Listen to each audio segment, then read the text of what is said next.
Week 2 is in the books. A lot more to unravel here on MnM Going Deep. Trying something new tonight. We're going to be doing this while the Thursday night football game for week 3 is playing. So we'll keep that going live in the background. Hopefully, you guys aren't getting interference from either of our TVs, but we're watching it right now. Aaron Rodgers, first drive as the Jets quarterback at home in New York for the first time this year. Obviously, it's going a little bit better than last year, but Cole, week 2, how you feel? Malik Willis. I mean, we'll talk about that later, but That was another just bizarre week of football. And I thought this week was just weird how you saw some of the matchups go down. Some of the juggernauts of last season are falling to teams that you maybe didn't have high expectations for this year. So I think it's also kind of, everyone's shaking off rust still. It's not that far into the season, but that was kind of my takeaway. What about you? I'm a big proprietor of weeks 1 through 4 of the NFL season. Don't really count. Until it's October, it's almost not really the same game you'll see. A lot of those good teams that you're talking about will emerge and start dominating, beating those teams they should always beat every week in and week out. But the weeks 1 through 4, I always feel like there's just upsets and everything's clunky. I really think that like week 3 and part of week 4 is like still the ironing out of things because of this new regime we're in with the CBA and all that good jazz of they don't practice as hard. They don't hit in the during the summer. They have limited time on the field and in pads, and I just feel like it's so much different once kind of like the lights turn on. Yeah, I also think there's also just a little bit of what this is the worst year so far for NFL quarterbacks in like over 30 seasons or 20 something plus seasons Yeah, for touchdown passes and passer rating and everything. I said it last week. What a blessing it was to grow up during the Brady, Manning, Breeze, Rodgers era. Yeah. Because I mean, I don't know, like it's easier for them, I feel like now, right? Like, would you not say it's easier for them for like younger talent to develop and come into the league and be successful? I don't I I like think because like everyone's struggling left and right. I just think it's a wave. I don't think this is like the future. I just think this is like what's going to be the case for maybe just 6 weeks. I don't think it's going to be all season. Yeah, I mean, like that's what I keep saying with the whole 4 weeks thing. But let's hop right into it. Last week, first down, baby. First down is always our longest down in these episodes. Recapping week 2. So we'll start on Thursday night where the Bills demolish the Dolphins 31 to 10. Um, Big news out of this game is Tua obviously gets his concussion fourth in 5 years, third in 5 years, something like that on a play where he really didn't need to take a hit to the head. And crazy enough, it's Damar Hamlin that his head hits, and Tua now is concussed. That was kind of, that wasn't really the turning point where the Bills kind of took off in that game. It was more of like the ultimate like period to the sentence where Tua like gets hurt and Dolphins are hopeless after that. I would What say that the Bills looked really good, and I think they listened to us and gave James Cook more I know. opportunities, and That's what three touchdowns happened. that's what I was going to say. As soon as we say he doesn't score touchdowns, he scores three in like the first half. Um, I didn't watch a snap of that football game. So I was traveling. So I guess my biggest question is the Tua news. Did he like collapse on the field or what happened? Do you remember 2 years ago, Fingers Tua? Yeah, I remember he's had concussions throughout his No, career, no, no, and no. this Do is you remember that? where he held up number fingers or Like the what? finger thing? Yeah, that happened Oh again. yeah. Oh really? Yeah. Immediately after he hit his head into Damar Hamlin's chest, you could tell he was unconscious, Yeah. and like his body reacted in a way where, like, because he was out of consciousness. So it's a pretty heavy concussion. Like his that one where with the Bengals on Thursday Night Football. They should just not schedule two on Thursday nights. That's kind of what my takeaway was. Yeah, that could be another case. Yeah, I don't know. I think Bills looked good. They're taking a step in the right direction after a close win against the Cardinals in week one. And now all of a sudden you're looking at the Bills as a top three, top five team in the NFL Yep. just off of week two. And that's typically how the Bills always play with Josh Allen these first couple weeks is the Josh Allen, shock effect against the defense makes the Bills win these early season games. And then it turns into a Josh Allen's doing too much by the end of the season. And the defenses can figure out and key in on him. So hopefully they do that balance where they get James Cook the ball more, and who sees? We'll never know. Um, that's kind of like the wrapping up of that game. But did the Jets miss a field goal? No. Did they punt? They punted? Yeah. Okay. All right. I know I'm ahead of you, but I swear I thought they were going for a field goal. Anyways, yeah, storylines of that game are balancing the Bills offense with James Cook. Tua's concussed. What are the Dolphins now? Bills look great. Probably top five team in the NFL. We'll head into Sunday, where probably the biggest news. We had a very long conversation about this game last week. New Orleans Saints, Dallas Cowboys. Saints 44, Dallas Cowboys 19.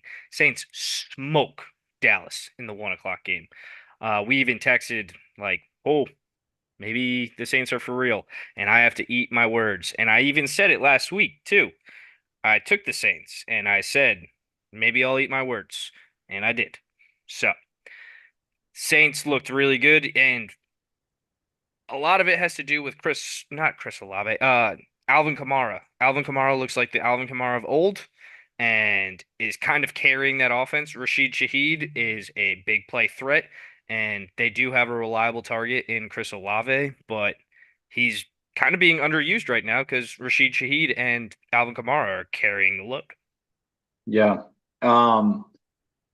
Rashid Shaheed's all of a sudden over the last three seasons has the most big play or 50 plus yard passing receptions in the NFL. I And did not know it. he's I don't know. I think the Saints, you got to take him for real. I don't know. Again, I haven't been watching every single snap of these Saints games yet, and so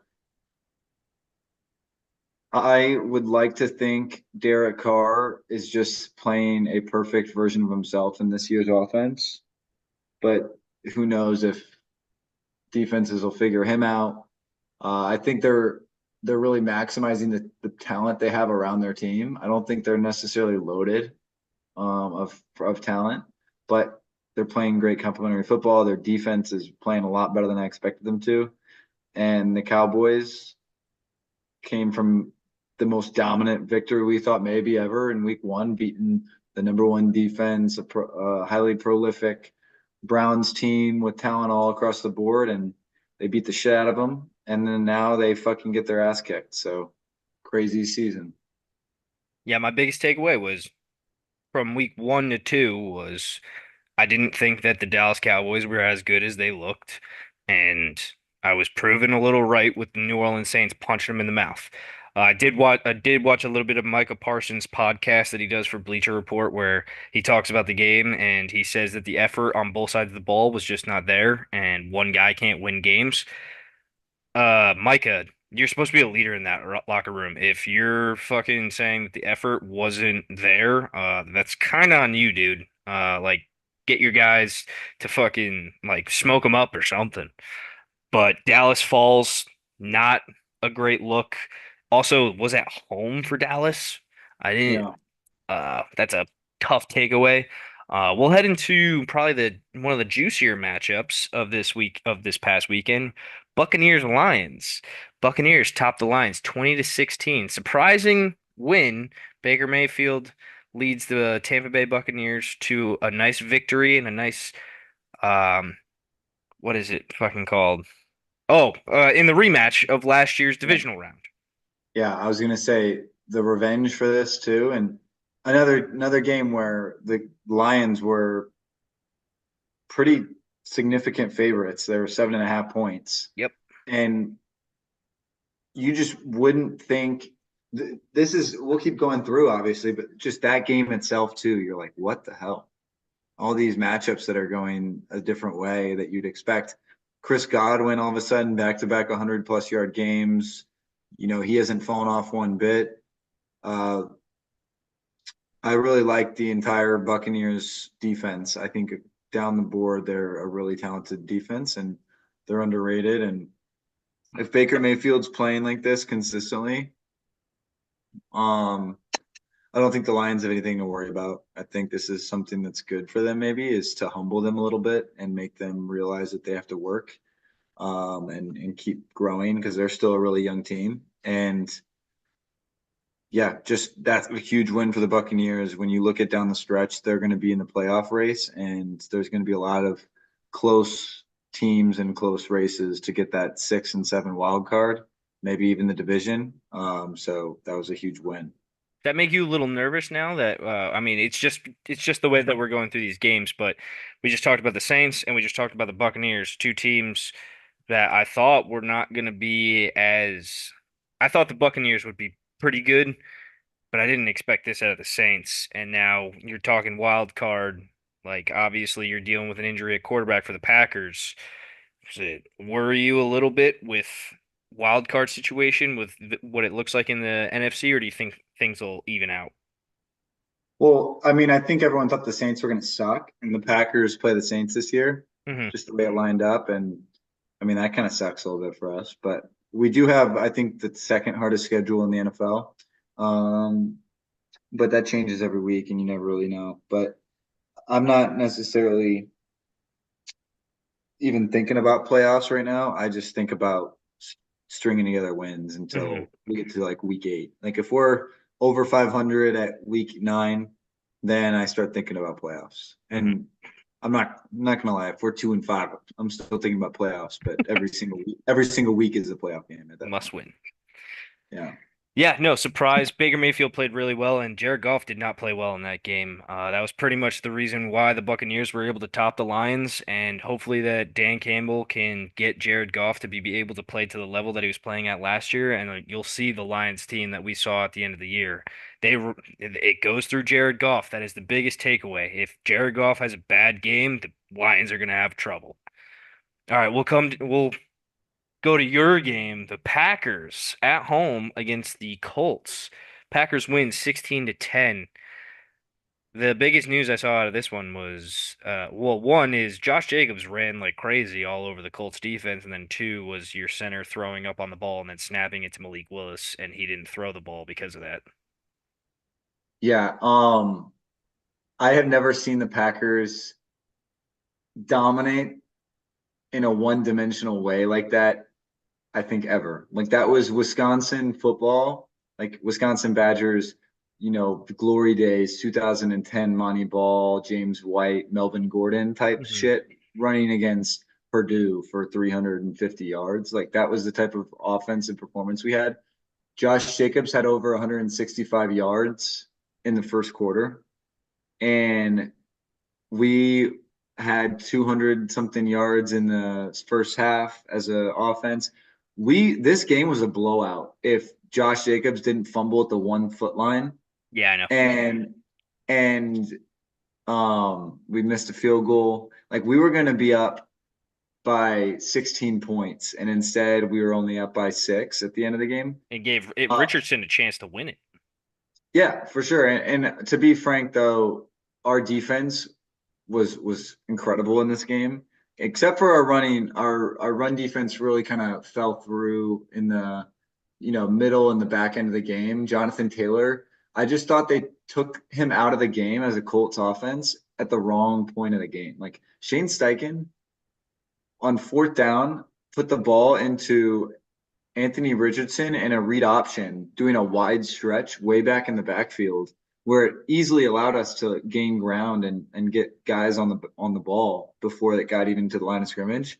when like if you just did some halfback slant shit that you've been doing and getting 14 yards apiece with Jonathan Taylor, I mean that game could have been a little bit closer. But yeah, moral of the story is Malik Willis was extremely efficient, played a mistake-free game, was smart with the football, looked really calm and collected in the pocket, and was making very smooth moves when he was getting pressure. That's what I thought was impressive. Was every time he'd get a little pressure, he'd evade the first guy, make a miss, and then extend the play, and then find a guy down the field sometimes. And I thought he made a couple of really nice throws.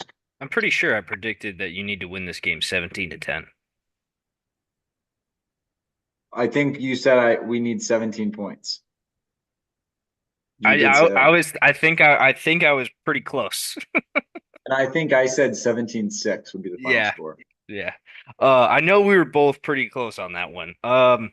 Yeah, no, Malik Willis played pretty well. I mean, I've seen Jordan Love. We'll get into that when we get into second down, but if he plays mistake-free football like you were just saying, it gives them a chance, but also having Josh Jacobs run like crazy also helps out. And then the other point I had out in this game is I still don't know what Anthony Richardson is. Yeah, I don't know if he's a like the guy in the league.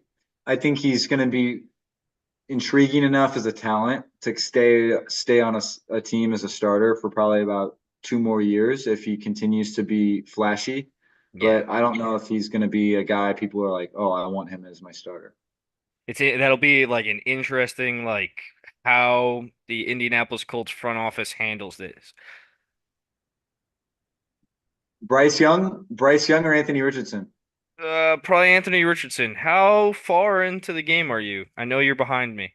Don't Okay. don't don't show Okay. me shit. You're at least a play in front of me. Okay. I hope you see it. Then you can say it. Yeah, I'll take Anthony Richardson right now I'm gonna because guess. I'm gonna I think guess I'm gonna guess it's an Allen Lazard drop. Okay. All right. Continue. I would take Anthony Richardson right now because I just feel like Bryce Young has lost a lot of his confidence. I watched a lot of Bryce Young clips from his Alabama days actually recently earlier this week. We'll get into that game right now. Fucking Panthers. Oh, it's jumps out of order, but Panthers get blown out by the Chargers 26-3. Harbaugh has the Chargers rolling. Bryce Young looked bad. J.K. Dobbins ran like crazy again. And the news coming out of this week is Bryce Young is now benched. Like I was just saying, Bryce Young has lost a lot of what he had at Alabama. He was a stud at Alabama. Whenever Alabama played Georgia, I always gave Alabama a chance because Bryce Young would keep them in those games. I Mhm. always thought that Bryce Young was like the X factor that could beat Georgia and like those defenses that Georgia had. Bryce Young was very good at Alabama. I do not know what has happened to him. I think that obviously like NFL talent is faster and quicker and bigger, but we have seen in this league that it can adapt and play calling is a huge thing in order to get people in the right position in order for them to be successful. And I do not know if Bryce Young has gotten that over his first 2 years. I think that maybe pushing him into the starting role last year was a mistake, but the people in the jobs now can't, they're different. So like obviously like it was out of their control. I think Canales, I don't know, maybe he should have like started Andy Dalton to start the year. I don't know, but like I feel like Bryce Young has just lost his entire confidence, and it'd be really surprising to me if we see him make a turn. Yeah. I'd say first off, I love seeing Packers throw to Packers for touchdowns.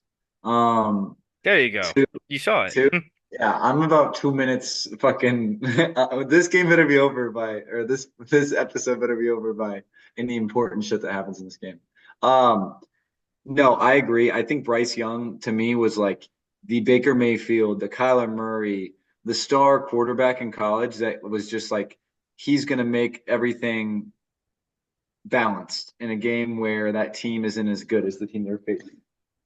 And shit, I don't know why they would get. Why would you move on from a quarterback that could potentially be your future guy for Andy Dalton? It's not like you have some other type of developmental player that has a lot of upside for talent that you're checking out. Like it's Andy Dalton. You know, if there's one person you know exactly what they are, it's Andy Dalton.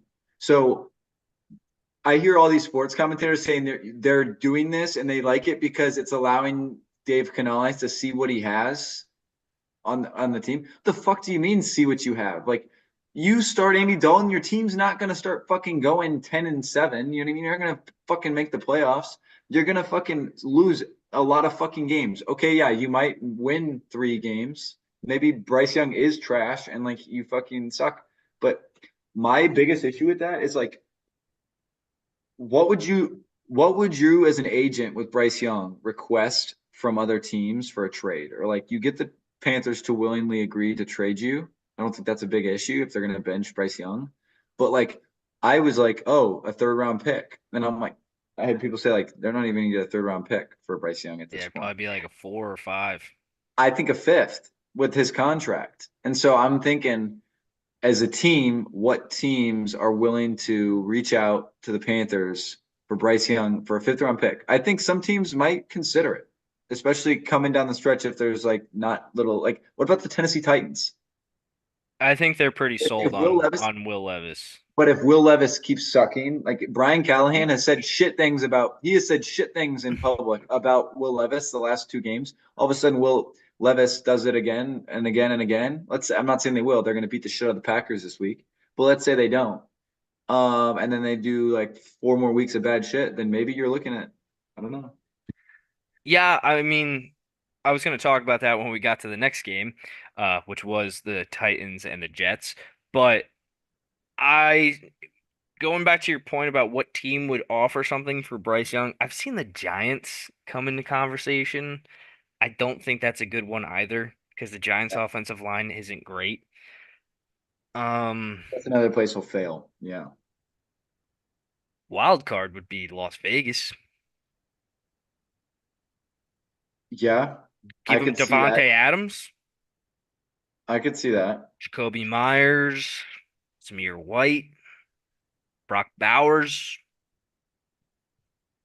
The, But they're not going to go away from Gardner after they just beat Baltimore. yeah, no, I agree.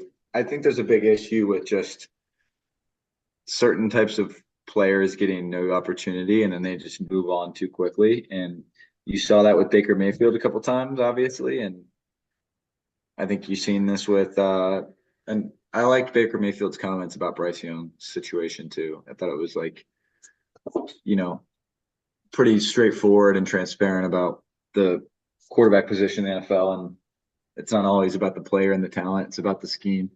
Yeah, I think that like looking back on it, if you want to compare the situation of Baker to Bryce Young, I don't think Baker fit the scheme of Kevin Stefanski. And I think Mm-hmm. that was the ultimate one of the most ultimate things that made them move on from him. And I don't Yeah. know why that was the case because Kevin Stefanski made his offense run with Case Keenum, Mm-hmm. who's probably a better Case Keenum than Case Keenum. I'd say Baker Mayfield. All right, well, we'll go to another point that you just had. We'll talk about the Jets and the Titans. Jets win 24, Titans 17. Braylon Allen had 2 touchdowns, which was pretty impressive. The youngster out of Wisconsin, 20 years old, youngest player to score in the NFL since some guy in like the 1940s, but was also from Wisconsin, and they were born on the same day, actually. Not that born on the same day, they were the exact same age. Yeah. Um, Jets looked not good in the first half, looked way better in the second half. Were able to run the ball in the second half. Their defense kind of showed back up in the second half. The Titans did have an early lead in this game. Will Levis, to your point, didn't look great, but I don't know. There's something about him that I'm like, all right, he might be good. I do too. I agree. I think Will Levis. you're not giving up on him because he's got a lot of Brett Favre to him. He's got so much talent. He's got a great arm. He's got the toughness of a lion. You know what I mean? Like that guy is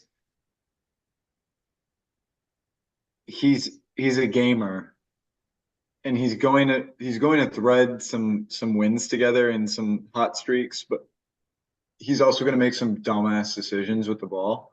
So you've just got to get a coach and a team that's willing to ride with that, but also tame him. Like you need someone to tame Will Levis as an offensive mind, and that's really what it's going to take. You need someone that's not just going to enable him to be successful, but like someone that's going to make him make smart decisions with the football. Yeah, I think he's somebody that would benefit from, I'm not necessarily saying a benching, but like those comments that Callahan made in the media. I think Will Levis takes notes of that and he's like, I'm gonna just prove you wrong, coach. Yeah, he does some dumb shit, like with the fucking left-handed pass in week one that cost them the game, but I think that stuff will disappear eventually over time with age and maturity. Jets look pretty good. They get the win, go to 1-1. We're watching them right now. They're up 7-0 on the Pats at home. We'll go to probably the most surprising upset of the game of the week two. Vikings 23, 49ers 17. Sam Darnold looked very good. What was the score of that game again? 23-17. Okay, I thought it was for some reason I thought it was like 35 to 22 or some shit like that. So that's good to know. I will say just from what the highlight clips I've watched of this game, maybe the Brock Purdy and the Super Bowl sorrows are getting to the 49ers right now, and like it's going to take them a few weeks to get back into it, kind of like you said at the beginning of the episode. The Vikings, I really do think Sam Darnold's doing really well in the scheme, and it's been this way since OTAs and minicamp. This isn't something that's like just popped up out of nowhere. Reports since he's been in Minnesota have been that Sam Darnold looked really good, and he was going to be the starter even with JJ McCarthy healthy. Like that was something that was decided on. And It was. I will give you credit there. It but was, if he but would have lost, if he would have lost 2 games, his leash was small. Yeah, no doubt. no, no, no. But I'm not even going to say that. I was just saying that JJ McCarthy's play in preseason was kind of making them question that decision. I think that they were like, oh, it went from we're going to let Darnold play this year to, hey, we're going to let Darnold play until he fucks up. Yeah, And to be honest, I mean, I think if JJ McCarthy was like, oh, actually, I'm good in 4 weeks, they're like, okay, yeah, just sit out, dude. chill, dude. Yeah. Yeah, 49ers, I think if you were to talk to a 49ers fan right now, they would say, well, we didn't have Christian McCaffrey and Brandon Ayuk didn't have a camp and Deebo Samuel got hurt.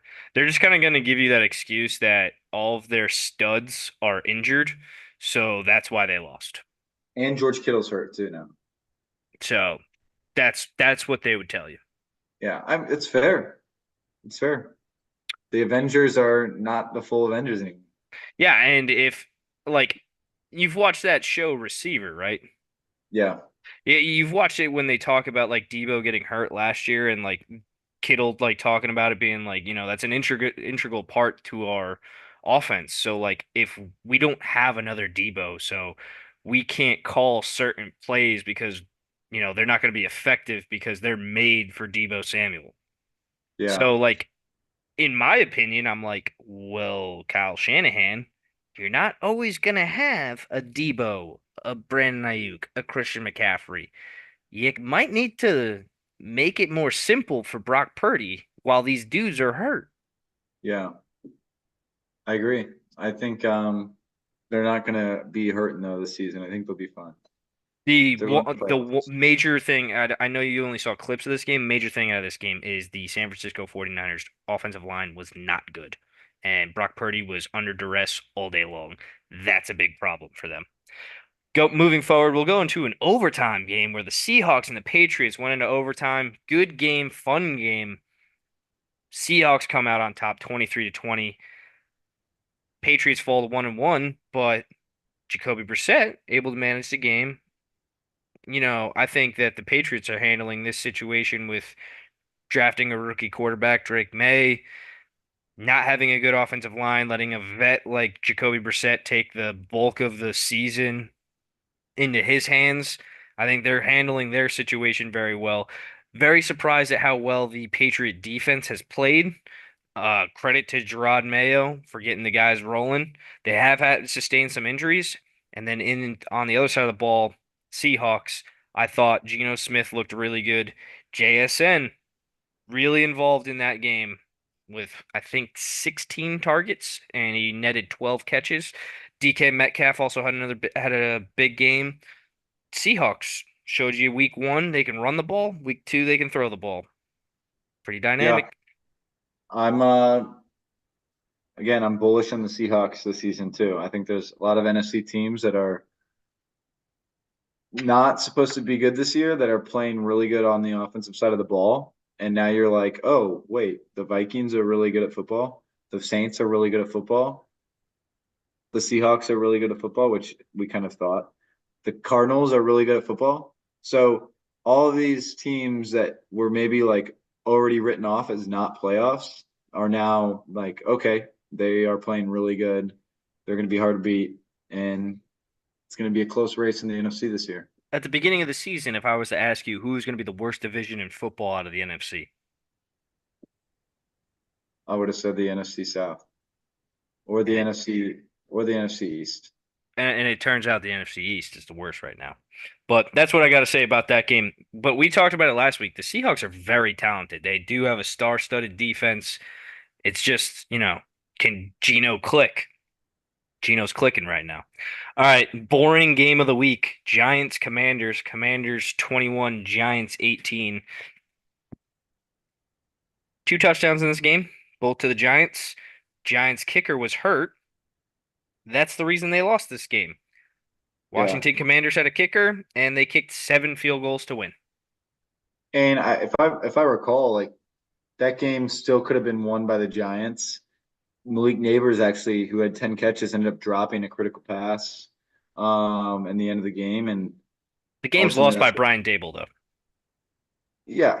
Do you know The do you know the story?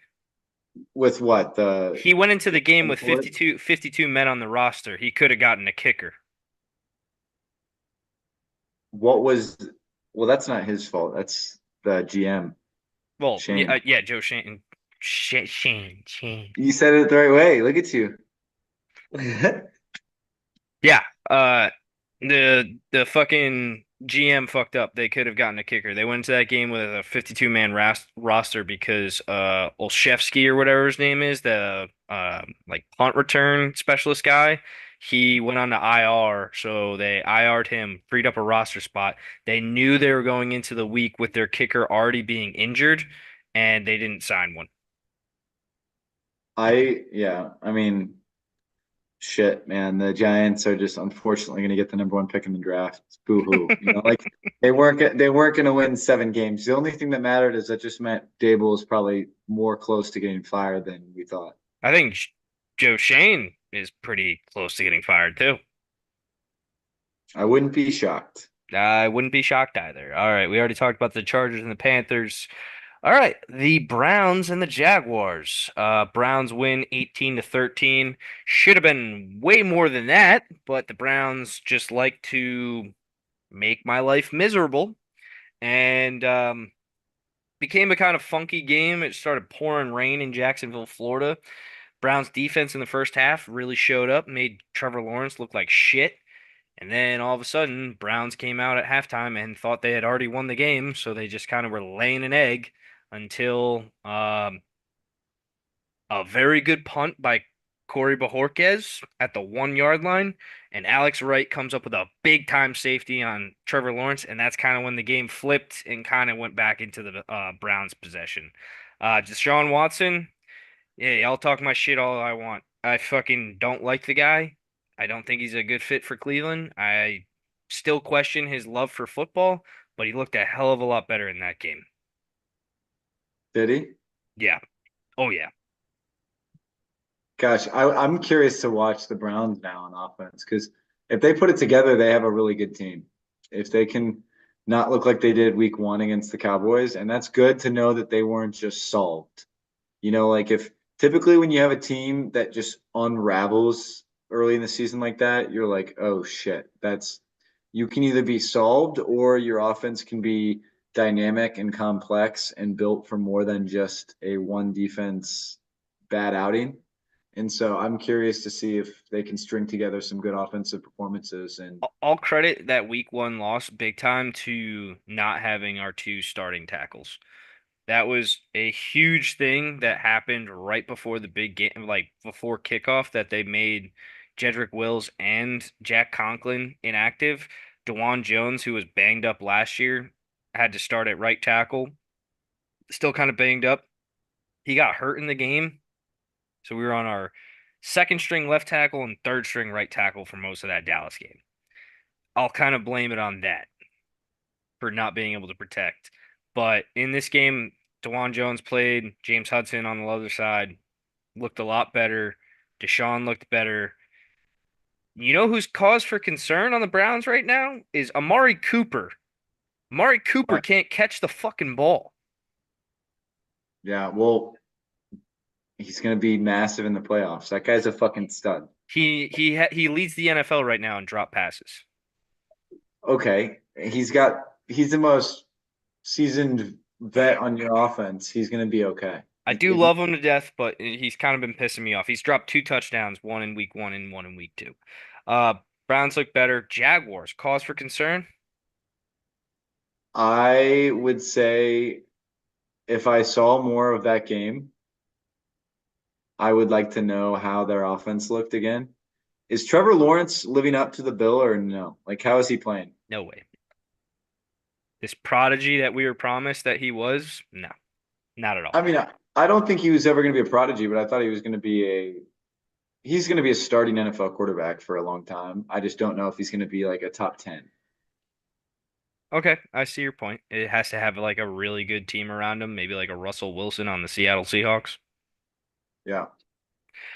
All right. Well, oh yeah, another big upset here in the 1 o'clock slate. Raiders beat the Ravens 26-23. Max Crosby blew this game up. That was really the big thing is Max Crosby blew this game up. Him and Christian Wilkins were in Lamar's face over and over again. Caused a big time fumble in order to get the Raiders the ball back and put points back up on the board. It looked like that looked like the Ravens kind of were just playing with their food a little bit in this game. Thought they had the game in hand. Ended up not being that way. And Gardner Minshew, Antonio Pierce, Max Crosby, Devontae Adams steal a win in Baltimore. Yeah. I did not watch a snap of that game. I obviously stayed in tune with the scores. Just another crazy what the fuck moment of like, why the fuck were the Raiders beating the Ravens? And so the Ravens at 0-2, you're like, damn, what the hell? You don't really know. Yeah. I think they're going to be fine, but again, the AFC. I mean, I think the NFC is a lot more stacked now too, as far as there's a lot more. Um, what's the word? Not parity. There's not parity. there's there's not parity in the AFC, just like there's not parity in the NFC. All right. I think that's a thought. That is a thought. Look at that. All right, let's go to the 4 o'clock games. We'll get dicey here. Rams fall to the Cardinals 41-10. Rams easily the most hurt NFL team right now. Nakua down, Cooper Kupp down. I think three of their offensive linemen are down. Um, they, I kept getting notifications on my phone this week about another Rams player going to IR. Not like what you want to see out of a team early on. It kind of all falls on the shoulders of Matthew Stafford right now and like what he can do and get like where he can get the team. Kyler Murray looked really good in this game. Marvin Harrison Jr. had his coming out party, had like um crazy amount of yards, two touchdowns. What a game for him. And I think you mentioned it earlier. The Cardinals are for real, man. feisty. Kyler Murray had one of the sickest throws I've ever seen. I saw that. I saw a meme of it. Him kind of like backing up, fading away to his right, throwing across his body to the left, like 40 yards, 35 yards down the field to Trey McBride, right over the corner, and then right to the left of the safety that was crashing. And I'm like, holy shit, he threw that on a whistle. Did you see that? Are you looking at it? Are you watching the game? Watching the game and I know I'm ahead of you, so there's something that happens that is really close. Don't know if like, I'm not gonna tell you what happens. I did not see that throw by Kyler Murray, but I'll keep going through these 4 o'clock games while you catch up to me on that play. Um, I'm gonna need your help though with these 4 o'clock games. I fell asleep. I didn't Uh, watch it all, but we'll talk through them. Steelers Broncos. Steelers win 13, Broncos 6. My two takeaways from watching highlights of this game are Bo Nix thinks he can make any pass anywhere from any platform of his body, and Justin Fields, I think he's figuring out how to manage games, and having Mike Tomlin as a head coach is really benefiting him. I'm happy to see Justin Fields successful. I'm very unhappy that it's with the fucking Steelers. Steelers defense, on the other hand, is very good, and TJ Watt has them fucking humming. That's going to be a problem. Steelers right now atop of the AFC North at 2-0. Broncos fall to 0-2. I don't want to talk about either of these teams anymore. Let's go to Cincinnati. Nope. Let's go to Kansas City, where the Bengals fall to the Chiefs 25 to 26. Chiefs now 2-0. Patrick Mahomes looks like the same old Chiefs. This game did have a late penalty where honestly it was blatant and it helped the Chiefs win this game. I am in the boat of I don't like penalties in the end of the games. I don't like when they decide games, but I am also understanding that that penalty that was called in that game was the right call. And although it helped the Chiefs win, it was the right call. It's the same thing as the Super Bowl 2 years ago. It was the right call. You don't like how it happened or how it went down, but that's just the way the cookie crumbles. Isaiah Pacheco for the Chiefs, broken fibula. He'll be out, what is it, 6 to 8 weeks? And the Bengals fall to 0-2. Joe Burrow looked a lot better in this game, way more smooth. Offense looked very good. Was able to move the ball very easily against the Chiefs defense, which we didn't see week one, with the Ravens having difficulty against them. And did you see that interception? No. Oh, no, I'm talking about the Chiefs and Bengals, dude. I thought you were playing out of me. Are you talking about the Cameron Joe Britt. Burrow? Cameron Taylor Britt. No, they did not see it. You didn't see that interception. He's like No. running stride for stride with Xavier Worthy, and he just one-handed it. I would that game ended up being like a clutch at the very end of the game, a kick by Harrison Bucker to beat the Bengals, right? That was Yes, what the set end up by was. a penalty. Oh, is that a touchdown? Yep. Yeah. Okay, awesome. Brees Oh, Hall's oh. You just saw the touchdown. yeah, it is a touchdown. It definitely does not get challenged. And I just saw the ruling. Is it a touchdown? It ends up being a touchdown. It looks like one. It ends up being a touchdown, but they do review it like 19 times for some fucking reason. Um, the Yeah, no, there was a sick interception in this game. It was kind of faded away by the fact that Joe Burrow fumbled 2 plays later and the Chiefs got the ball back. Um, Bengals always are 0-2, so don't worry about them, I guess. Chiefs 2-0. Sunday night, we saw CJ Stroud and the Houston Texans take on Caleb Williams and the Chicago Bears. Texans 19, Bears 13. Caleb Williams has a problem where his offensive line does not want to block for him. I I thought he looked really good in the first half. Caleb Williams, can you hear me? Yeah. Caleb Williams looked really good in my opinion. And I know the stat sheet doesn't show it. When I watched the first two quarters and I watched a little bit of third quarter before I fell asleep. He looked like a star player in the making on that in that game. And yeah, he didn't make every throw and everything, but he will be. Yeah, I mean, it doesn't help that his offensive line did not block very well for him, and I don't think that the play calling has been very good from Shane Waldron. So I think that's an issue. I don't like how Adunze's dad just pulled an OBJ's dad and was posting film on Twitter about his son being open on certain plays. Not good. Um, Little hard when your quarterback is running for his life because the offensive line is so bad. But other thing out of this game is I think the Texans are vulnerable, one, and two, Bears defense is legit.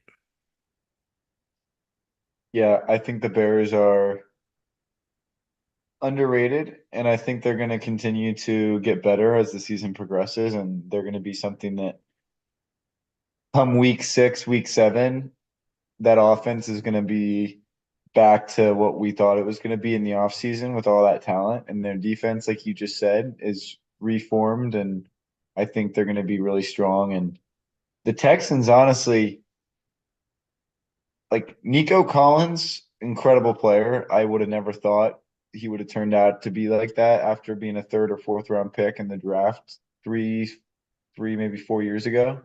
Um, their offense is going to be really good. I still think they can get better though, and they can improve defensively too. But yeah, good shit, man. We'll go to Monday night, last game of the week.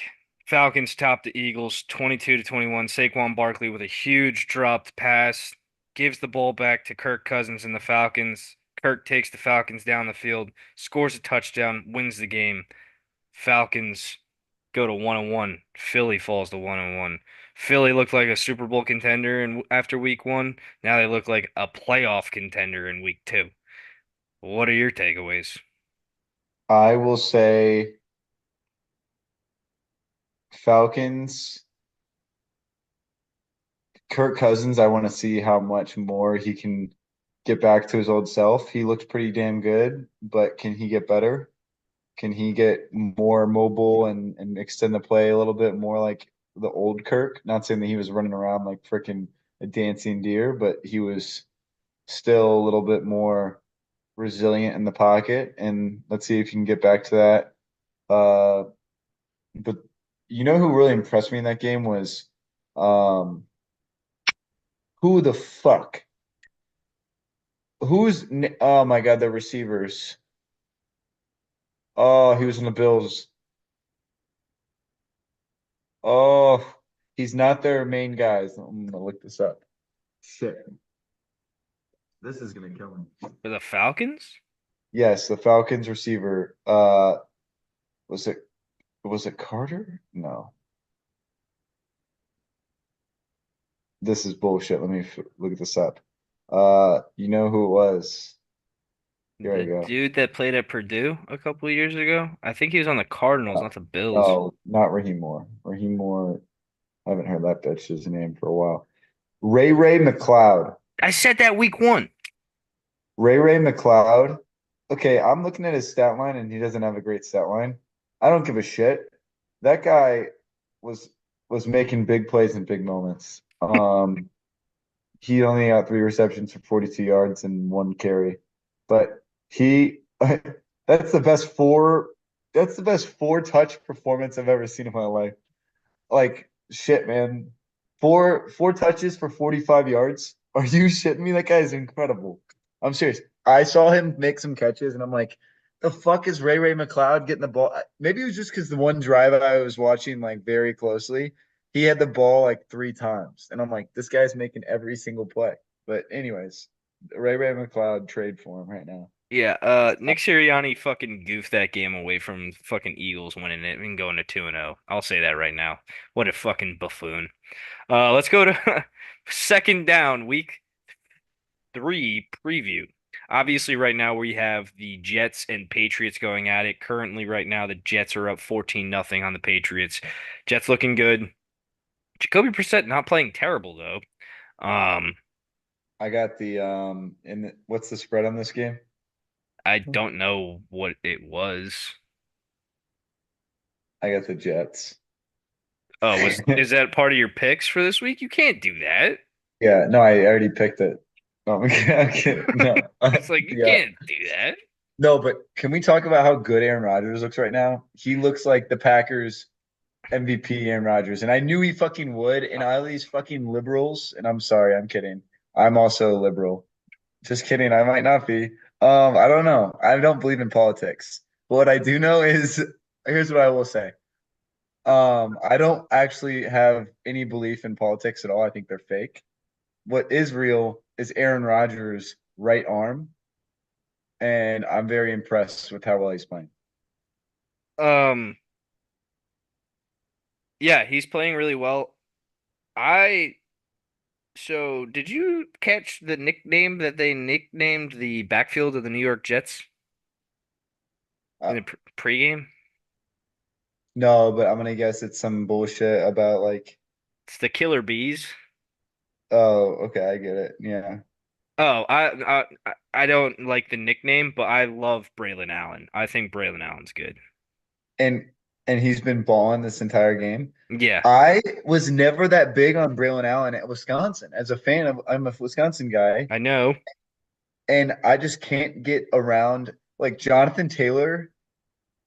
Everyone thought Braylon Allen was the next Jonathan Taylor, and Braylon Allen is one half of what Jonathan Taylor was.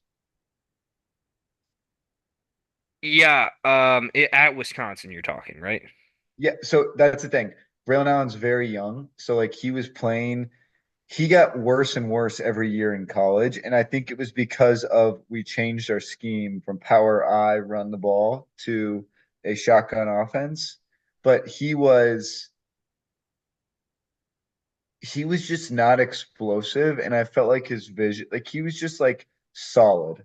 And I thought he wasn't going to translate to a really strong off like, NFL running back, I but wanted him.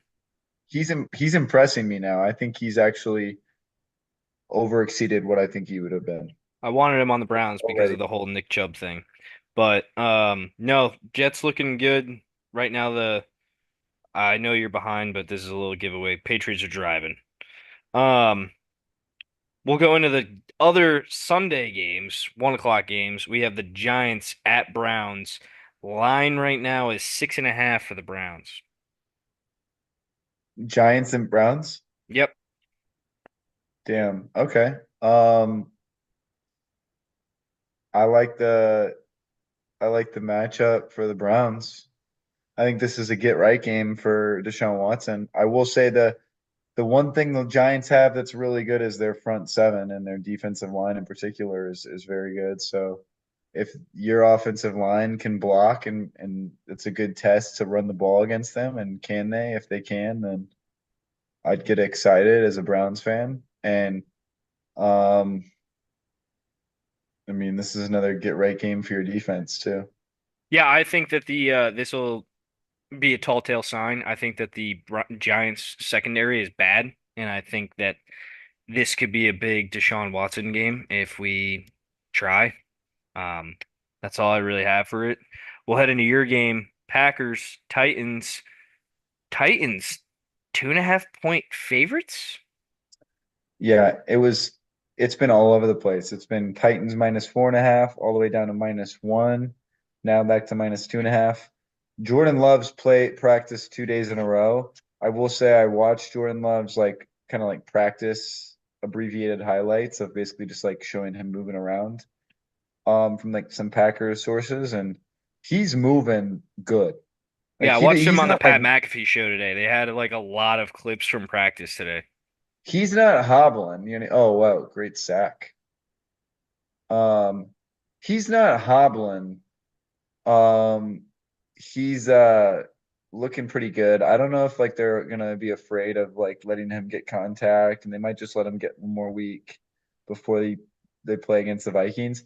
He's definitely gonna play by the Vikings game if he doesn't play this coming game. But yeah, I really like the Titans defensive their whole defensive, their front seven, their back defensive backfield, their secondary. I'll just say that defensive line is going to be a problem for our offensive line. And if we can't protect and run the ball like we did against the Colts, because they're much better than the Colts on the defensive side of the ball, it's going to come down to a very low scoring game. I'm curious what the over under is. I would bet the under, and especially if Malik Willis is there. 37 and a half. I'd go under that, to be fair. I mean, you did just win a game with only 26 points combined. So, Yeah.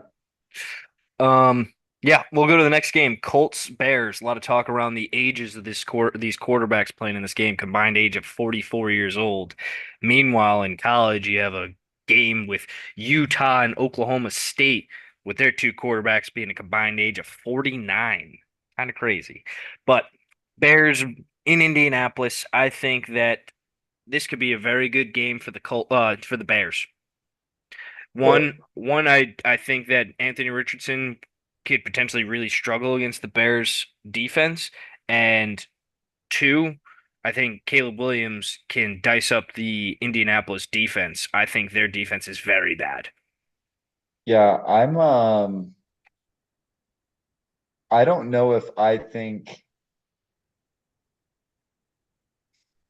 Right now, the line is 1.5, by the way. Colts. They're favorited by 1.5.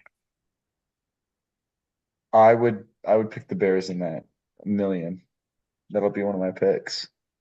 That's really all I got on that. I mean, that's Bears are going to win that football game. So I'll All right, tell you when I'm right. let's go to next game because there are a lot of them. No bye weeks yet. Texans at Vikings. Texans 2-point favorite. That's a good game. I That's a think good game. very good game. They're Yep. both they're both hot. I think the Vikings have a lot of confidence right now, and I would be shocked if they didn't at least keep it within 3 points. Yeah, I would be very shocked in that too. Their defense was humming last week. Let's go to Eagles Saints. Eagles trying to get right, but the Saints are hot. Saints are 2.5-point favorites. Are you recording? Yes. Okay, good. Um, you said the Saints and the Eagles? Saints Eagles. Saints 2.5-point favorites. Saints are 2.5 point favorites. Yes. Wow.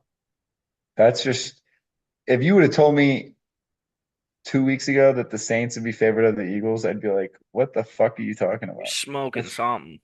I know. That's crazy. You know what, really quick, what gets this distracting as fuck is this Amazon Prime, how they put the red little glow thing. Have you noticed this on every single play? They just put like red little flashy symbols all over the players. Yeah, they're trying to identify the blitz for you. Yeah, that's fucking dumb. Let me watch the fucking game without your little Teletubby animations. Is that okay? I kind of like it sometimes, especially if I'm watching the game on mute.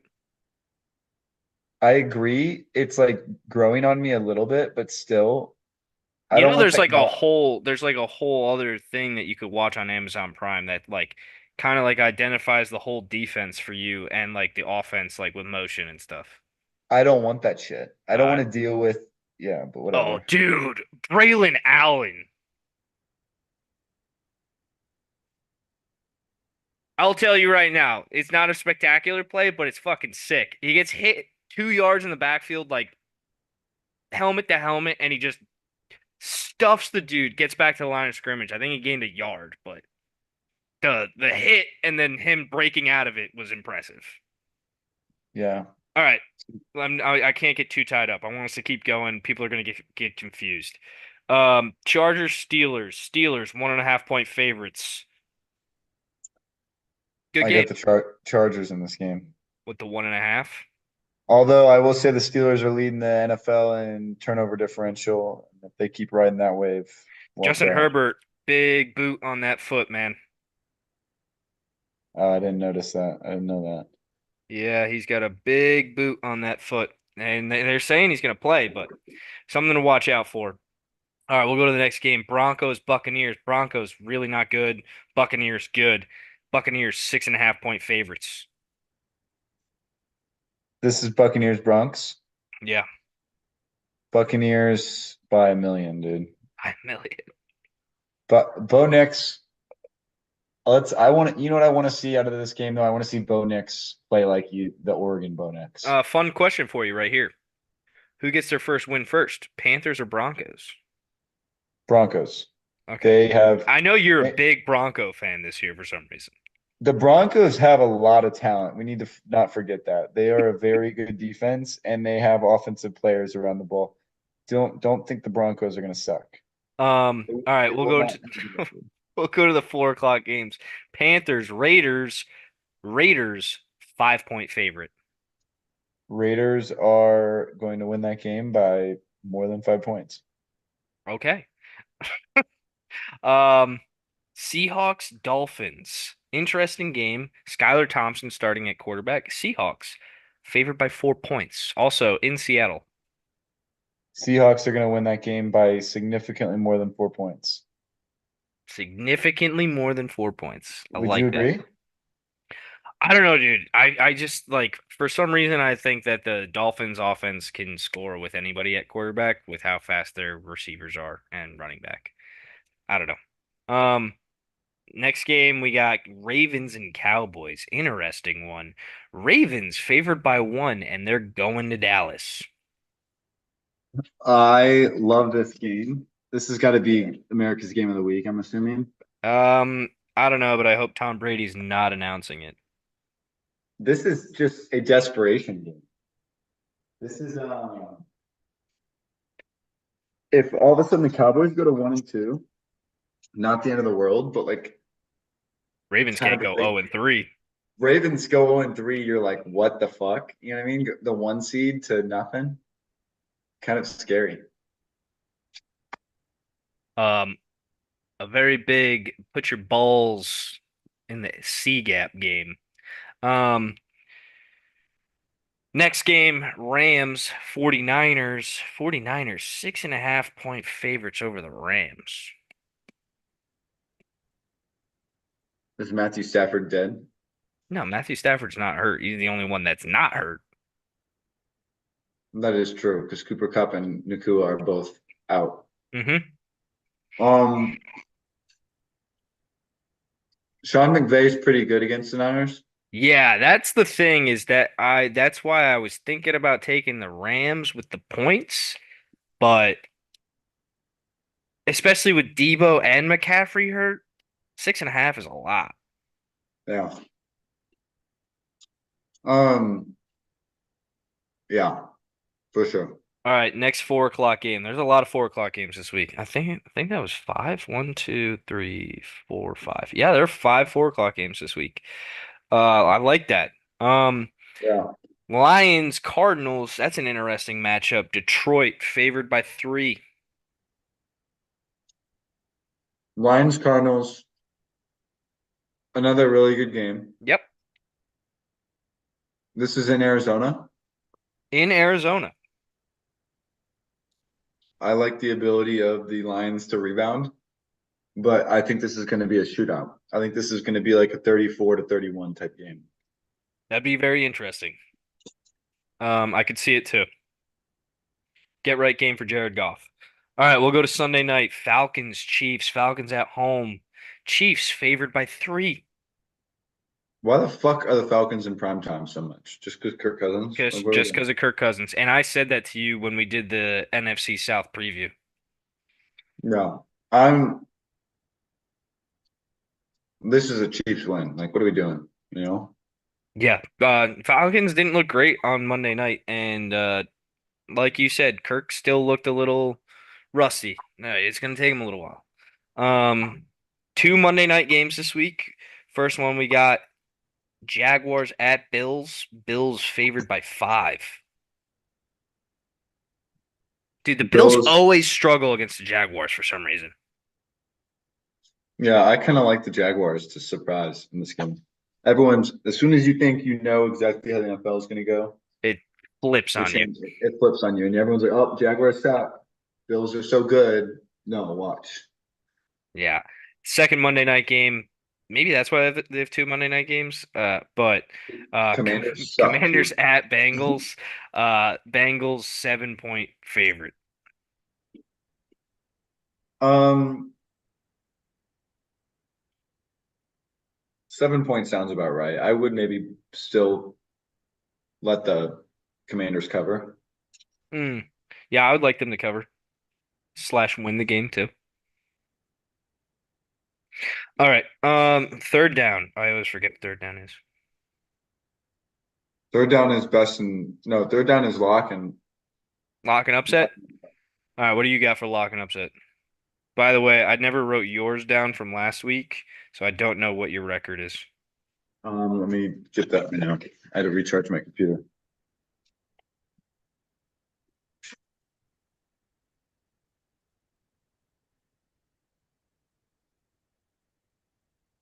My lock last week was the Ravens, Oof. and my upset was the Rams. Holy shit. Oof. So you're 0-2 on locks. You're 1-1 on upsets, and I am 1-1 on locks and 0-2 on upsets. Okay. All right. Who's your lock?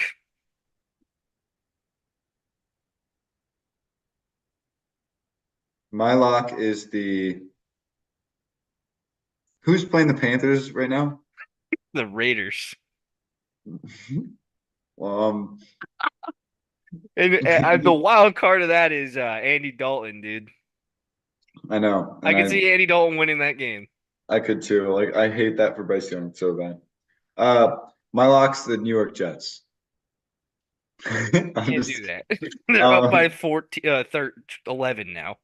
I'm gonna go with the um I really like the ability of the Bengals to beat the Commanders.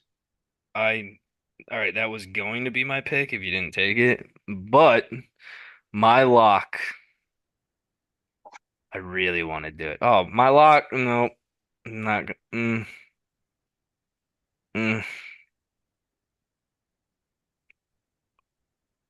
Give me the. I'll just do it. Chiefs. Chiefs to beat the fucking Falcons. Wow. All right, give me your upset. I'll go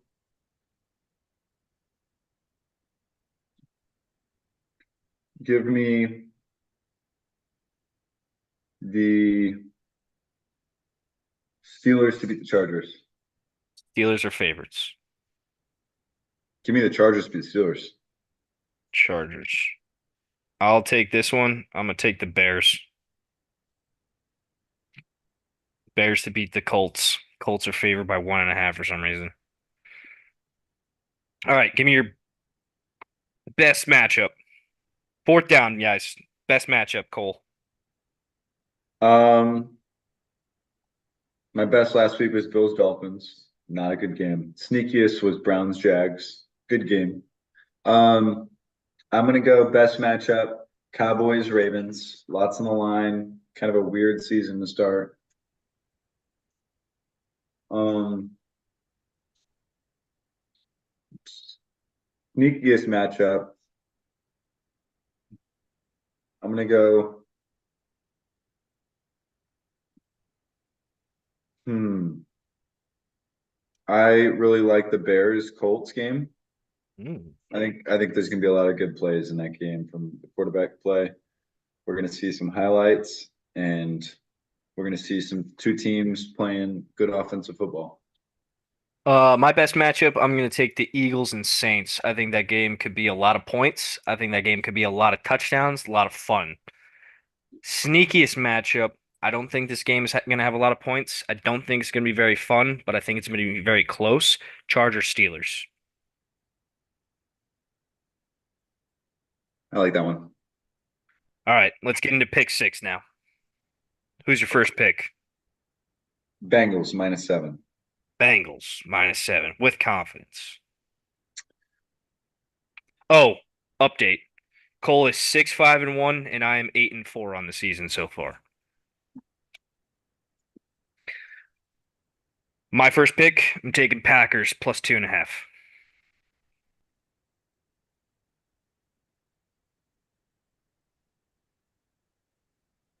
I'm going Titans -2.5. Titans -2.5. All right, my second pick, I'm taking Bears +1.5.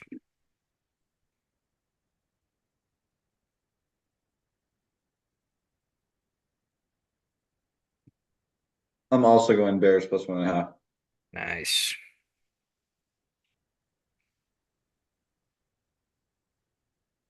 Next one I'm taking is Steelers -1.5.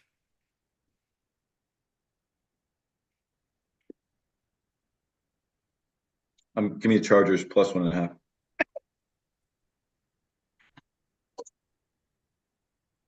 Chargers +1.5. Next one I got is Ravens -1.5.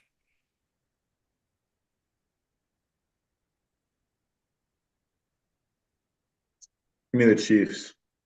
Chiefs -3. Yep. Oof. Give me the Texans -2. Give me the Browns. What are you taking them at? Six and a Whatever the half? Six six and a and a half? half. Yeah. Sheesh, dude. I don't think the No, Browns have. I'll take them. I'll take the Browns at -1. Um, hmm. Alternate spread. You know what? I'll say fuck it.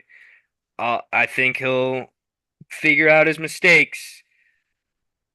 Eagles +2.5. Fuck it. I'm taking them. Saquon on turf, baby. Never was bad. This was Hey, the fastest that we've ever done. last week I gave you guys DK Metcalf anytime touchdown. This week, who am I feeling?